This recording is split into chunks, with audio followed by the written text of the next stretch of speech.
empaka z'omulimi asingiza omwaka 2023 zitongozeddwa.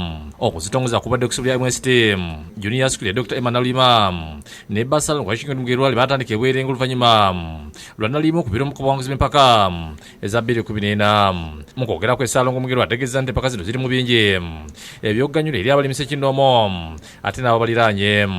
Okulima kulimu ssente okuggyako nti kukolebwa bubi, abantu bakukola bubi, naye singa okulima okukoze mu butuufu bwagwo n'ogoberera genetics n'ogoberera the feeding n'ogoberera ne management mu buli ngeri yonna okulima kulimu ssente. Awadde abalimi abagezi nti osobola okutandika okulima n'okulunda ng'okozesa ssente ntono. Yewaddeko ekyokulabirako nti bo batandika n'embizi nyanga tezivuddemu essomero ly'effaamu eyogerwako mu nsi yonna. Era MST eyambye nnyo n'amasomero amalala okuba nti gafuna yardstick okubayamba okukola ekyabwe. N'ekirala kyeyajjayo ye food truck, so tusobola okutundira embizi poko yaffe directly ku consumer nga tukozesa that food truck. Ye Dr. Victoria Ssekituleke yaliko minisitiri w'obulimi n'obulunzi era nga yakulira akakiiko k'abalamuzi b'empaka zino agumizza abaagala okuzeetabamu nti akakiiko k'abantu beesimbu era abawanguzi balondebwa mazima n'obwenkanya. Thank you New Vision, thank you Embassy of the Netherlands, thank you KLM, thank you DFCU Bank, and of course thank you Cowdice. I don't know where they are. Finally I learned how to pronounce your name.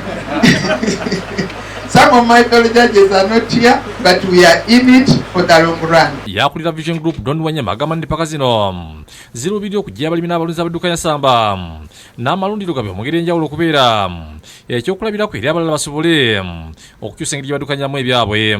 Annyonnyodde nti abongozi 94 ne bakalondebwa okwetooloola Uganda nga ku 59 batwalibwa buddaaki okulambula n'okuyigira ku balimi n'abalunzi baayo nga bano ne bakuma obingi bakyusizza ku faamu zaabwe n'ebitundu ebyetoolodde. Kati Netherlands yensi emu ekulembedde mu bintu by'obulimi naddala ngeri okukozesa tekinologiya mu kulima, era abalimi baffe bangi abagenzeeyo bayize bingi. Wanyama ategeeza nti Vision Group yagaba akawumbi kamu mu obukadde 2 eri abalimi abeetaba mu mpaka zino. So abawangudde tujja bawaayo ka ssente, n'ekikulu tugenda bawa opportunity mugende Netherlands mugende muyige.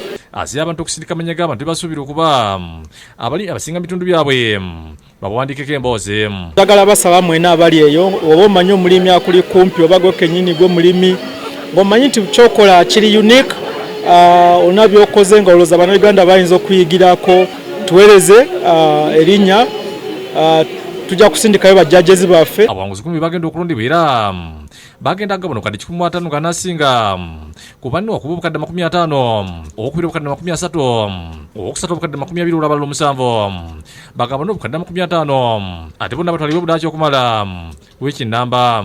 Empaka zino zikutusibwa ku Vision Group, ekitebe kya buddaaki mu Uganda DFCU Bank, KLM Airlines ne Cowdice abakutusako akalungu k'enkoko n'embezi. Download the app on App Store or Google Play Store now. Vision Digital Experience, the future of media.